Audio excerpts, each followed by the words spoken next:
عائشہ صدیقہ کہتی ہیں یا رسول اللہ یہ کیا ہے؟ تو میرے نبی علیہ السلام نے فرمایا اے عائشہ تمہیں معلوم نہیں ہے کہ آج کی رات شب برات ہے، اللہ تعالیٰ بنو قلب کی بکریوں کے بالوں سے زیادہ کیا ہے امت محمدیہ کی بخشش فرما دیتا ہے۔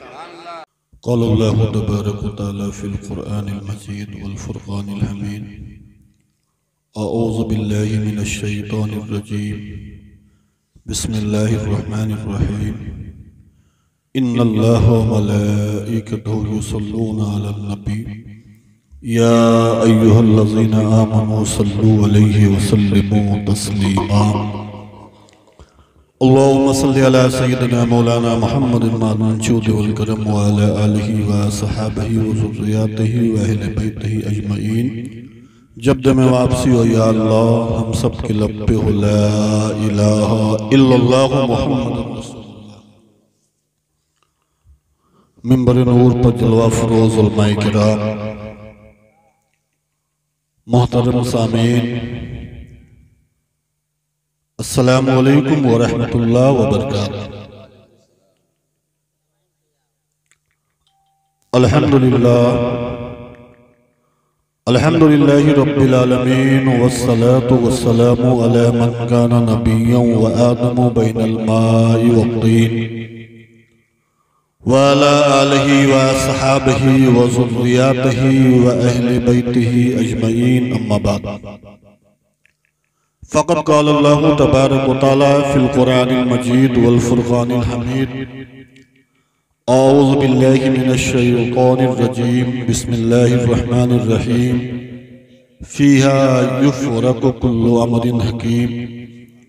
آمنت باللہ صدق اللہ العظیم وصدق رسولہ النبی الامین المتین الکریم ونحن على ذلك لمن الشاهدين والشاكرين والحمد لله رب العالمين آمین آمین یا رب العالمین۔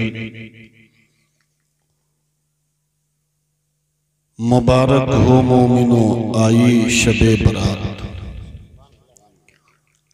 مبارک ہو مومنو آئی شب برات، رحمت خدا کی بن کے چھائی شب برات، رب قدیر بندوں سے کہتا ہے مانگ لو، رب قدیر بندوں سے کہتا ہے مانگ لو، اس لیے ہم نے بنائی شب برات، اس لیے ہم نے بنائی شب برات، کرتے رہے تلاوت عبادت تمام رات، کرتے رہے عبادت تلاوت تمام رات، خود مصطفیٰ نے ایسے منائی شب برات، خود مصطفیٰ نے ایسے منائی شب برات۔ عزیزان ملت اسلامیہ،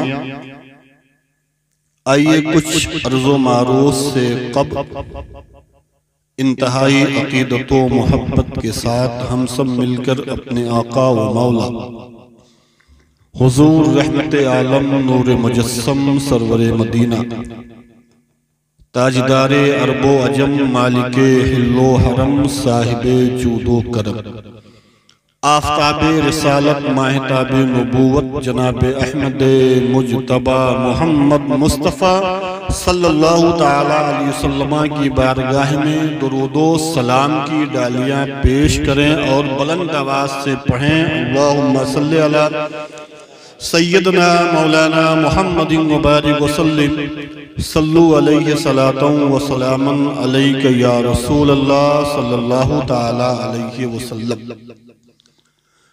عزیزان ملت اسلامیہ،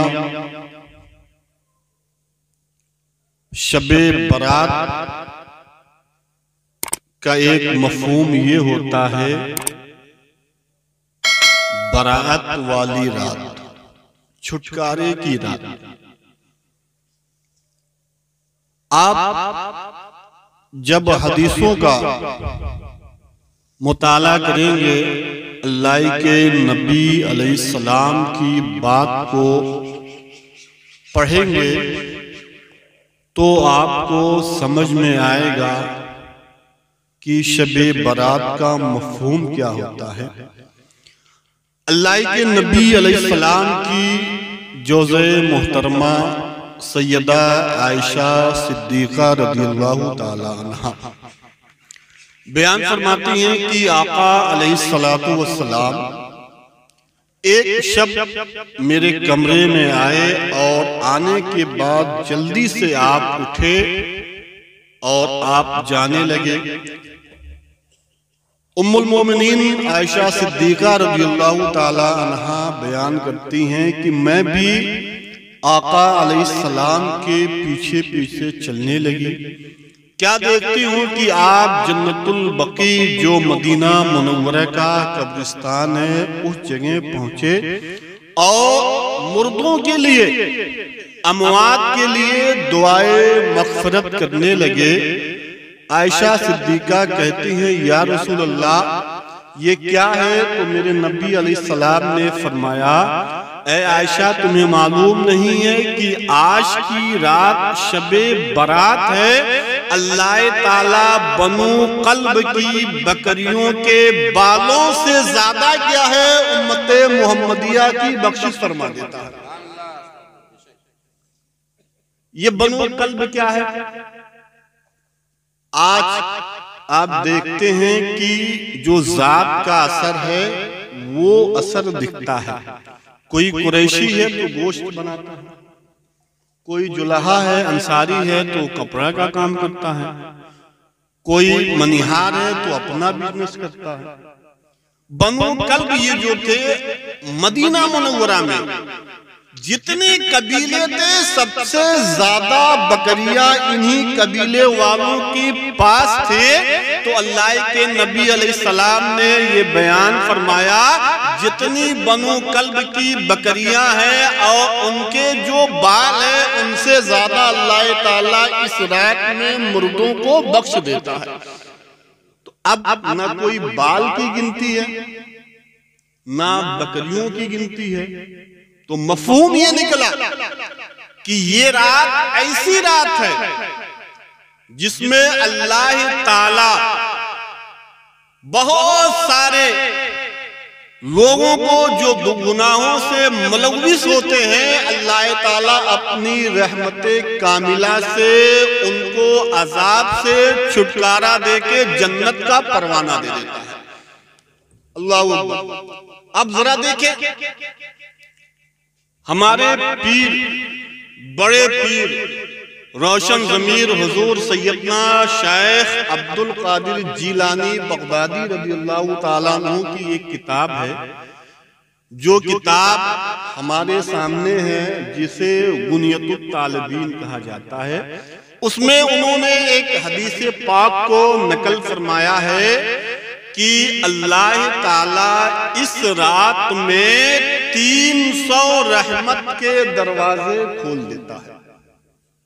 اللہ تعالیٰ اس رات میں 300 رحمت کے دروازے کھول دیتا ہے، ہر شخص کو بخش دیتا ہے مگر یہ جو شرابی ہوتا ہے، جو جادوگر ہوتا ہے، جو کاہن ہوتا ہے، جو دوسرے کی غیبت کرتا ہے، جو دوسرے کو تکلیف دیتا ہے، اللہ تعالیٰ ان لوگوں کو اس رات میں نہیں بخشتا۔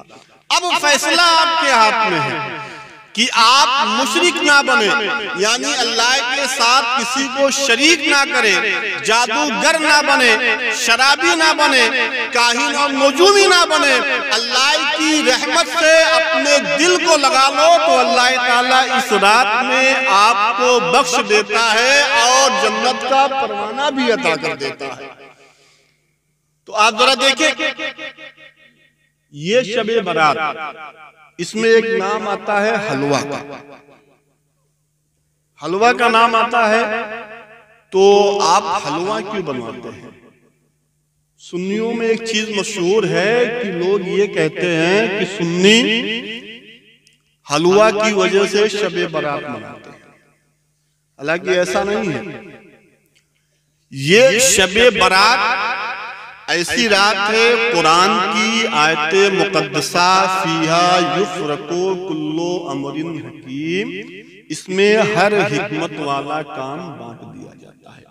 اللہ کے رسول علیہ السلام نے ارشاد فرمایا، روایت ہے ام المومنین حضرت عائشہ صدیقہ رضی اللہ تعالی عنہا سے آپ فرماتی ہیں کہ اللہ کے نبی علیہ السلام شعبان کے اکثر روزے رکھتے تھے، اکثر دنوں کے روزے رکھتے۔ مولا ام المومنین حضرت عائشہ صدیقہ فرماتی ہیں کہ اکثر روزے شعبان کے آپ رکھتے، اور اس شعبان سے میرے نبی علیہ السلام اتنی محبت فرماتے کہ آپ فرماتے ہیں شعبانو شہری و رمضانو شہر اللہ۔ شعبان یہ اللہ کے نبی علیہ السلام کا مہینہ ہے، اور رمضان کیا ہے؟ اللہ کا مہینہ ہے۔ اب ذرا سوچیں کہ اس شعبان میں میرے آقا علیہ السلام کو وہ نسبت حاصل ہے کہ آپ اس مہینے میں اکثر روزے رکھتے، تو اپنی امت کو یہ سبق دے دیئے کہ اے لوگوں، شعبان میں روزہ رکھتا ہوں، تو میری محبت کو اجاگر کرنے کے لیے تم بھی شعبان کے مہینے میں روزہ رکھو۔ اب ذرا دیکھیں، صحابہ نے عرض کیا یا رسول اللہ آپ شعبان میں روزہ کیوں رکھتے ہیں؟ 15ویں شب کو، 15ویں تاریخ کو آپ روزہ کیوں رکھتے ہیں؟ تو میرے نبی علیہ السلام نے فرمایا کہ جتنے کام سال بھر میں ہونے والے ہوتے ہیں، جتنے کام سال بھر میں ہونے والے ہوتے ہیں، سب کا بجٹ کیا ہے، سب کا معاملہ اللہ کی بارگاہ میں 15ویں شب کو پیش کیا جاتا ہے۔ تو میں یہ چاہتا ہوں کہ جب میرا نامہ اعمال اللہ کی بارگاہ میں پیش کیا جائے تو میرا نام کیا ہے؟ روزے داروں میں رہے، میرا نام روزے داروں میں رہے۔ اس لیے شعبان کی 15ویں تاریخ کو اکثر لوگ روزہ رکھتے ہیں، کیونکہ اس تاریخ کو جتنے بھی آپ کے ذمے مصارف ہیں، جتنے بھی کام ہیں، اگر آپ کی موت بھی لکھی جانی ہے اس سال میں، تو اس نام میں، اس رجسٹر میں آپ کا نام لکھ دیا جاتا ہے کہ فلاں بندہ فلاں تاریخ کو مرے گا۔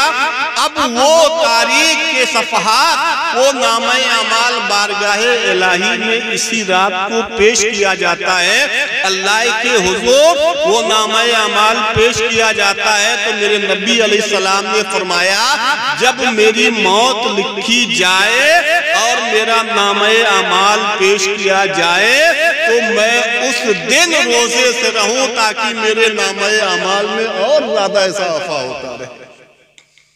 اب ذرا دیکھیں، محبوب کی ہر شے محبوب ہوتی ہے۔ عاشق سے اگر کوئی پوچھے کہ کون سا شہر اچھا ہے تو لوگ یہی کہتے ہیں، عاشق جو ہوتا ہے وہ یہی جواب دیتا ہے کہ وہ شہر سب سے اچھا ہوتا ہے جہاں پہ میرا محبوب رہتا ہے۔ اللہ تعالیٰ نے قرآن مجید میں مکہ مکرمہ کی قسم کھائی، لا اقسم بہذا البلد، اے محبوب مجھے آپ کے شہر مقدس کی قسم۔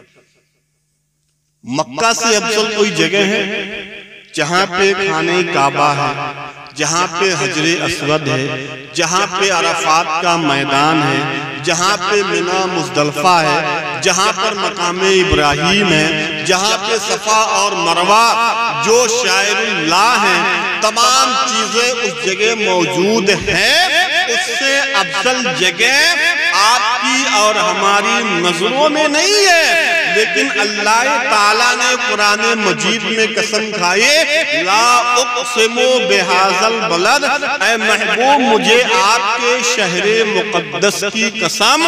اب اللہ تعالیٰ قسم کیوں کھا رہا ہے؟ اس لیے نہیں کھا رہا ہے کہ یہاں پہ مقام ابراہیم ہے، یہاں پہ خانہ کعبہ ہے، یہاں پہ حجر اسود ہے، یہاں پر عرفات کا میدان ہے، یہاں پر منی اور مزدلفہ ہے، یہاں پہ صفا اور مروہ ہے، بلکہ اللہ تعالیٰ قسم اس لیے کھا رہا ہے، وَأَنْتَ حِلٌّ بِهَذَا الْبَلَدِ، اے محبوب تم اس شہر میں جلوہ فروز ہوئے۔ تو جس شہر میں میرا محبوب آ جائے، اللہ تعالیٰ اس شہر کی قسم کھاتا ہے تو ہم نبی کے عاشق ہیں، ہم نبی کے چاہنے والے ہیں، ہم نبی کے ماننے والے ہیں۔ تو شعبان المعظم میں میرے نبی علیہ السلام نے جس طرح اس مہینے کو گزارا ہے، ہمارا اور آپ کا یہ حق بنتا ہے کہ ہم اپنے محبوب کی عزت کی خاطر، ہم اپنے محبوب کے بڑپن کی خاطر اس رات کو نبی علیہ السلام کی سنت کو دیکھ کے اپنی زندگی گزارے، تاکہ ہمارا دنیاوی معاملہ بھی کامیاب ہو جائے اور ہمارا آخرت کا معاملہ بھی کامیاب ہو جائے۔ اللہ اللہ۔ اب ذرا دیکھیں اس رات کے تعلق سے حلوے علی بات ادھوری رہ گئی، میں چاہتا ہوں بتا دوں، ورنہ آپ سے کوئی پوچھے گا تو آپ شاید بتا نہ پائیں کہ نہ اس رات میں نیاز اور فاتحہ واجب ہے، نہ اس رات میں حلوہ بنانا واجب ہے۔ اس رات میں کوئی ایسی نرم چیز بنائی جائے جو بلا دانت کے کھائی جا سکے، بلا دانت کے۔ تو لوگوں نے یہ طریقہ اپنایا۔ بخاری کی حدیث ہے، اللہ کے نبی علیہ السلام کو شہد اور حلوہ بہت زیادہ پسند تھا۔ میرے نبی علیہ السلام کو شہد اور حلوہ زیادہ پسند تھا، تو لوگوں نے یہ رواج بنا لیا جو چیز اللہ کے نبی علیہ السلام کو پسند ہے اسی چیز کو بنایا جائے اور اس رات میں اسی چیز پر فاتحہ دلائی جائے۔ تو سنیوں نے یہ طریقہ اپنا لیا کہ اپنے محبوب کی ادا کو اپنایا، اپنے محبوب کی سنت کو اپنایا، کیونکہ میرے نبی علیہ السلام کو حلوہ پسند تھا، اس لیے لوگوں نے شب برات میں حلوہ بنانے کا رواج بنا دیا۔ اب ذرا دیکھیں بلا دانت کا معاملہ آیا۔ ایک تابعی ایسے ہیں جن کا اللہ کے یہاں بہت بڑا مقام ہے، جسے ہم اویس کرنی کے نام سے جانتے ہیں۔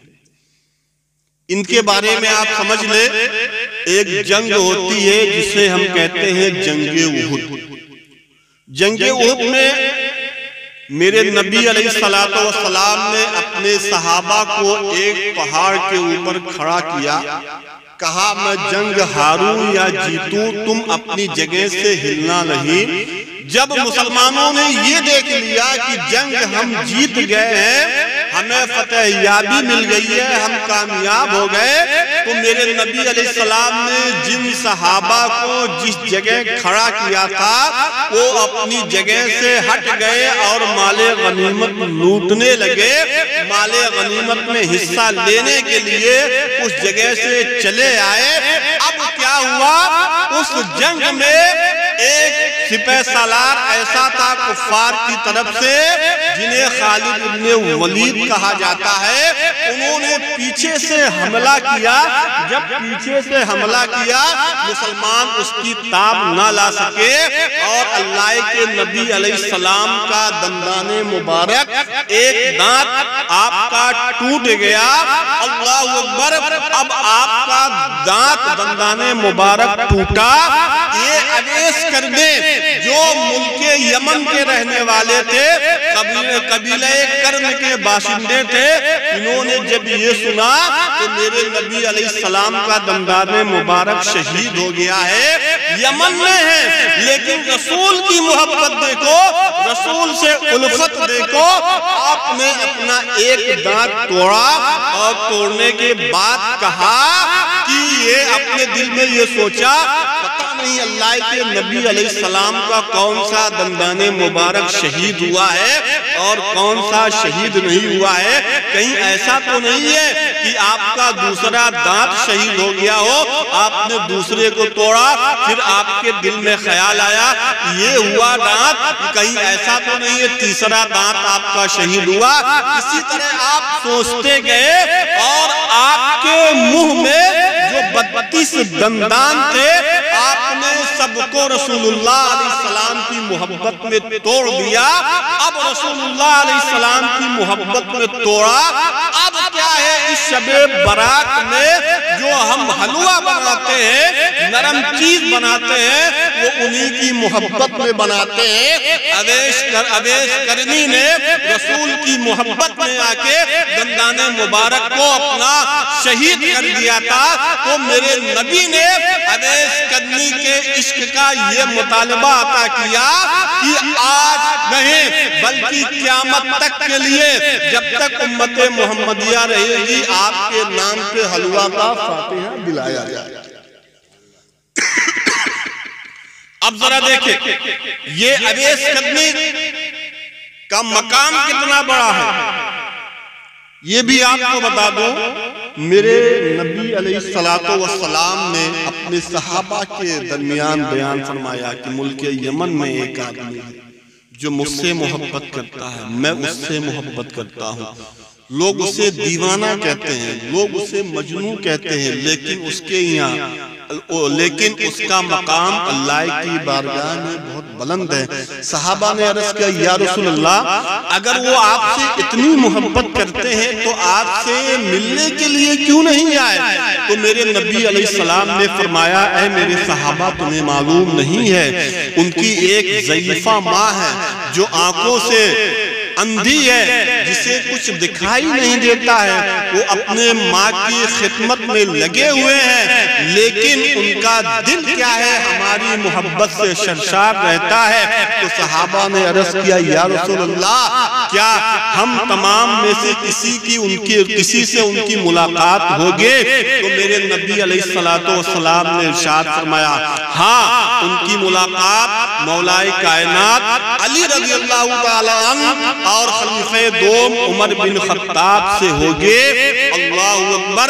میرے نبی علیہ السلام کا اتنا فرمانا تھا، کہا کہ جب میرا وصال ہو جائے تو میرا جبہ مبارکہ یمن لے کے جانا اور اویس کرنی سے میرا سلام کہنا، اور سلام کہنے کے بعد یہ کہنا کہ اللہ کے نبی علیہ السلام نے اپنا کرتا مبارک اپنا جبہ مبارک آپ کو دیا ہے، آپ امت محمدیہ کے لیے دعا فرما دیں۔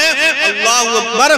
جب میرے نبی علیہ السلام کا وصال ہوا، آقا علیہ السلام کے بتائے ہوئے طریقے پر مولا کائنات سیدنا علی ابن ابی طالب عمر بن خطاب میرے نبی کا جبہ مبارکہ لے کے چلے، یمن پہنچے، قبیلہ کرن میں پہنچے اور لوگوں سے معلوم کرنا چاہا کہ اویس کون ہے، اویس کون ہے؟ تو لوگوں نے بتایا کہ ایک نام ایسا ہے اویس کا جسے یمن والے مجنون کہتے ہیں، پاگل کہتے ہیں، جسے دیوانہ کہتے ہیں۔ جب وہ محلوں میں نکلتا ہے تو بچے اسے پتھر سے مارتے ہیں۔ اللہ اکبر۔ عمر بن خطاب نے کہا کہ تمہیں ان کا مقام، تمہیں ان کی بلندی معلوم نہیں ہے، وہ تمہاری نظروں میں کمتر ہے، لیکن اللہ کے یہاں ان کا مقام بہت اعلیٰ ہے، اللہ کے یہاں ان کا مقام بہت عرفہ ہے، اللہ کے یہاں ان کا مقام بہت بلند ہے۔ اللہ اکبر۔ اب مولا کائنات علی ابن ابی طالب اور عمر بن خطاب اویس کرنی کے پاس پہنچے۔ جب پہنچے عمر بن خطاب نے کہا کہ بتاؤ آپ کا نام کیا ہے؟ تو اویس کرنی نے کہا کہ میں ایک گمنام آدمی ہوں، میں ایک گمنام شخص ہوں، نام سے کیا لینا دینا ہے؟ جب عمر بن خطاب نے بہت اصرار کیا تو آپ نے بتایا میرا نام اویس ہے۔ اللہ اکبر۔ جب اویس نام بتایا تو عمر بن خطاب نے کہا کہ اپنا بازو کھولیے، اپنی کلائی کھولیے، اللہ کے نبی علیہ السلام نے جو نشان بتائے ہیں میں ان کو دیکھنا چاہتا ہوں۔ جب بازو اور کلائی اویس نے کھولا، اب وہ نشان جو میرے نبی علیہ السلام نے بیان فرمائی تھے اویس کرنی کے بازو پہ موجود تھے۔ عمر بن خطاب نے اویس کرنی سے ہاتھ ملایا اور آپ کے ہاتھوں کو بوسہ دیا۔ اس کے بعد میرے نبی علیہ السلام کا پیغام بتایا کہ اے اویس سنو، اللہ کے نبی علیہ السلام نے یہ جبہ دیا ہے اور آپ سے آپ کو سلام بولا تھا اور یہ کہا تھا میری امت کے لیے دعا کر دینا۔ اب اویس کرنی جبہ مبارکہ میرے نبی علیہ السلام کا لے کے جنگل کی طرف گئے، اور روایت مختلف ہے۔ ایک روایت میں یہ ہے کہ اویس کرنی نے اپنا جبہ اویس کرنی نے میرے نبی علیہ السلام کا جبہ سامنے رکھا اور اللہ کی بارگاہ میں دعا کرنے لگے، مولا یہ جبہ میں اس وقت تک نہیں پہنوں گا جب تک کہ تو امت محمدیہ کی بخشش نہیں فرما دے گا، جب تک امت محمدیہ کی بخشش نہیں فرما دے گا۔ اویس کرنی نے جب اللہ کی بارگاہ میں اصرار کیا، مناجات پیش کی، تو آواز آئی اویس کرنی میں نے امت محمدیہ کے 1/3 حصہ بخش دیا، 1/3 حصہ امت محمدیہ کو بخش دیا ہے۔ اویس کرنی نے پھر اصرار کیا کہ مولا میں یہ جبہ اس وقت تک نہیں پہنوں گا جب تک پوری امت کو نہیں بخشتا۔ اللہ اکبر۔ پھر آواز آئی اویس کرنی میں نے کیا ہے امت محمدیہ میں سے آدھے لوگوں کو بخش دیا ہے۔ اللہ اکبر۔ جب غیب سے آواز آئے اویس کرنی پھر اصرار کرنے لگے، یا اللہ میں تو یہ چاہتا ہوں جتنی میرے نبی علیہ السلام کی امت ہے سب کو تو بخش دے، سب کو تو بخش دے۔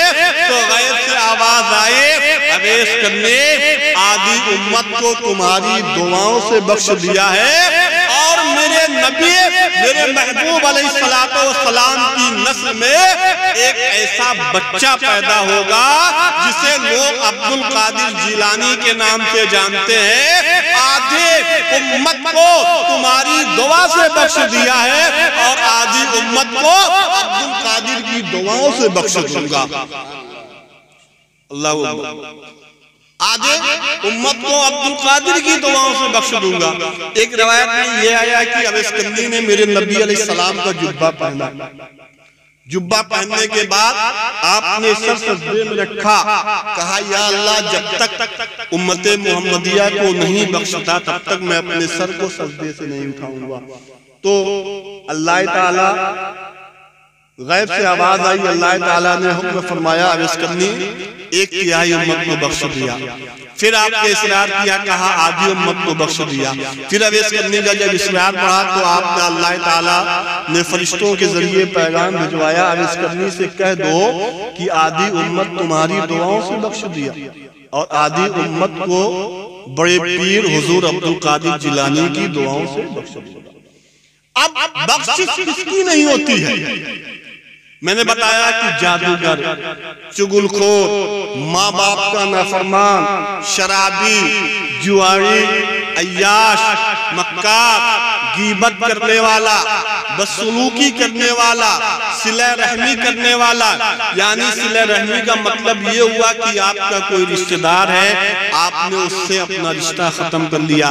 تو اللہ تعالیٰ اس رات میں سب کو بخش دیتا ہے، مگر ان لوگوں کو نہیں بخشتا جو مشرک ہوتے ہیں، جو جادوگر ہوتے ہیں، جو کاہن ہوتے ہیں، جو نجومی ہوتے ہیں، جو ماں باپ کے نافرمان ہوتے ہیں، جو رشتے کو توڑنے والے ہوتے ہیں۔ تو ہمارا کام یہ ہے کہ ہم رشتوں کو سلامت رکھیں، ماں باپ کی خدمت کریں، بزرگوں کا ادب کریں، چھوٹوں پہ شفقت کریں۔ اللہ تعالیٰ ہماری اس ادا سے خوش ہوگا، ہمارا بھی نام بخشے ہوئے میں لکھا جائے۔ اللہ اکبر۔ تو آپ کا اور ہمارا کیا؟ اس رات کے تعلق سے ایک واقعہ میں بتاؤں۔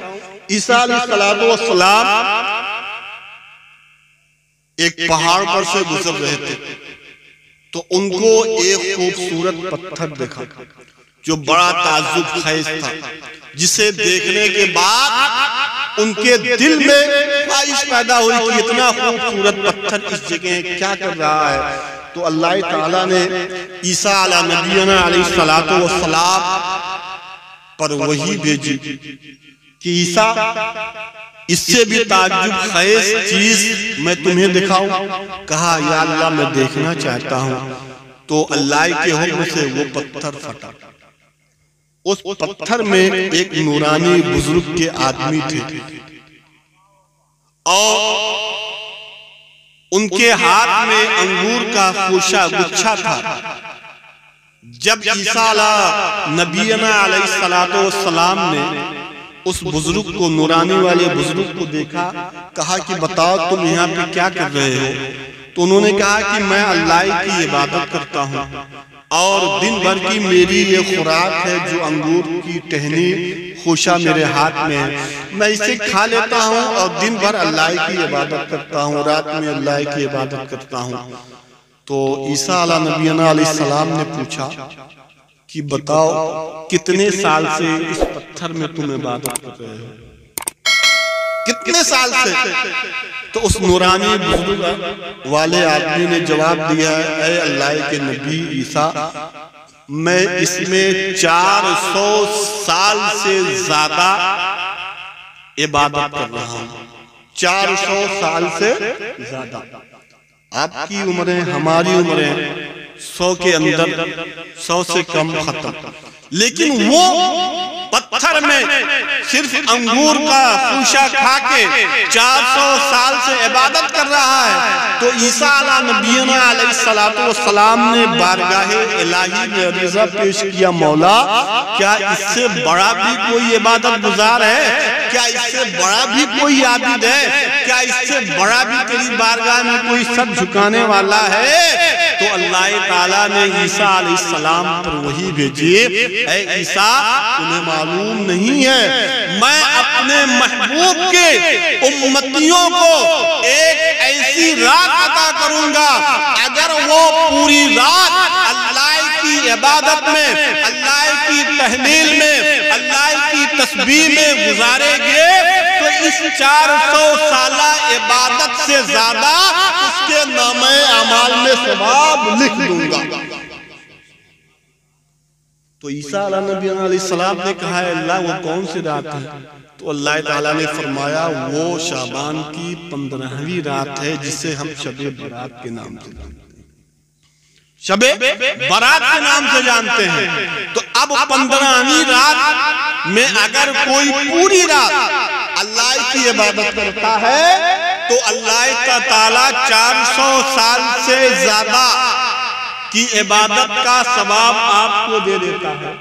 اب عبادت کا جو مفہوم نکلتا ہے وہ آپ سمجھے میلاد بھی عبادت ہے، درود بھی عبادت ہے، نفل نماز بھی عبادت ہے، فرض نماز بھی عبادت ہے، اللہ کے نبی علیہ السلام کا ذکر خیر کرنا یہ بھی عبادت ہے، صحابہ کی باتیں کرنا یہ بھی عبادت ہے، اللہ کے نام کی تسبیح پڑھنا یہ بھی عبادت ہے۔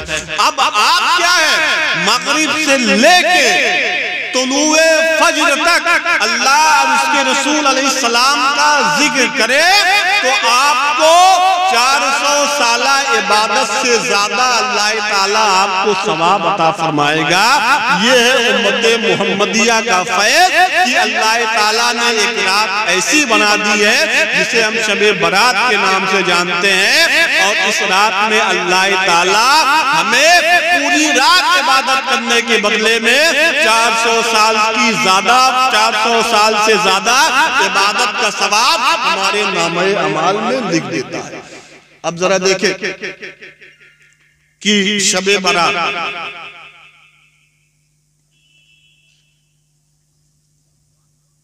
میرے نبی علیہ السلام، لوگ آپ کو منع کرتے ہیں کہ آپ قبر پہ مت جاؤ، لوگ آپ کو یہ کہتے ہیں کہ حدیث پاک میں یہ منع کیا گیا کہ اللہ کے نبی علیہ السلام نے ہمیں زیارت قبور سے روکا ہے۔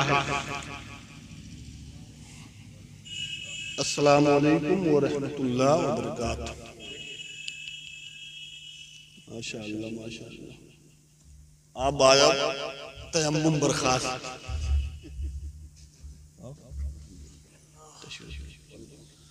درود پاک پڑھیں، اللہم صلی علی سیدنا مولانا محمد وبارک وسلم، صلو علیہ الصلاۃ والسلام علیک یا رسول اللہ صلی اللہ تعالی علیہ وسلم۔ تو میرے نبی علیہ السلام نے پہلے زیارت قبور سے روکا، اس کے بعد روایت میں ملتا ہے کہ اللہ کے نبی علیہ السلام اپنی بی بی سیدہ عائشہ صدیقہ رضی اللہ تعالی عنہ کے حجرے میں گئے کچھ دیر آپ وہاں رکے، جلدی سے آپ اٹھے اور جنت البقیع قبرستان میں آئے۔ حضرت عائشہ فرماتی ہیں میں بھی آپ کے پیچھے ہوئی۔ تو جب آپ کے پیچھے ہوئے، جب میرے نبی علیہ السلام نے اموات کے لیے دعائے مغفرت کر لی، آپ نے دیکھا عائشہ موجود ہیں۔ کہا عائشہ کیا تم اس بات کا گمان رکھتی ہو اللہ کے نبی علیہ السلام تمہارے ساتھ خیانت کریں گے؟ تو ایسا نہیں ہے، بلکہ یہ ایسی رات ہے کہ اللہ تعالیٰ اس رات میں آسمان دنیا پر نزول جلال فرماتا ہے اور طلوع فجر تک یہ آواز دیتا ہے کہ ہے کوئی بخشش چاہنے والا، ہے کوئی مغفرت مانگنے والا کہ میں اپنے بندوں کو بخش دوں۔ تو حضرت عائشہ صدیقہ رضی اللہ تعالیٰ عنہ کی روایت سے یہ بات ہمیں پتہ چلے کہ اس رات میں زیارت قبور کرنا یہ اللہ کے نبی علیہ السلام کی سنت ہے، اللہ کے نبی علیہ السلام کی سنت ہے، اور ہمارا اور آپ کا یہ فرض بنتا ہے کہ ہم اپنے نبی علیہ السلام کی سنت کو اپنائیں تاکہ ہماری دنیا بھی کامیاب ہو اور ہماری آخرت بھی کامیاب ہو۔ اب میں آخر میں دعا کروں گا کہ مولا تعالیٰ کٹ وٹ کے جتنے بھی مسلمان مولا دنیا سے جا چکے ہیں، ہر ایک کے گناہوں کی مغفرت فرما دیں، تھوڑا سا آمین تو بولو، اور ہر ایک کی قبروں پر رحمت و نور کی بارشوں کا نزول عطا فرما دیں۔ مولا جن کے گھر والے دنیا سے جا چکے ہیں ان سب کی قبروں کو تا حد نگاہ کشادہ فرما دیں۔ مولا ان کی قبر کو جنت کی کیاریوں میں سے ایک کیاری بنا دے۔ استغفر اللہ ربی من کل ذنب واتوب الیہ وما علینا الا البلاغ۔ السلام علیکم ورحمۃ اللہ وبرکاتہ۔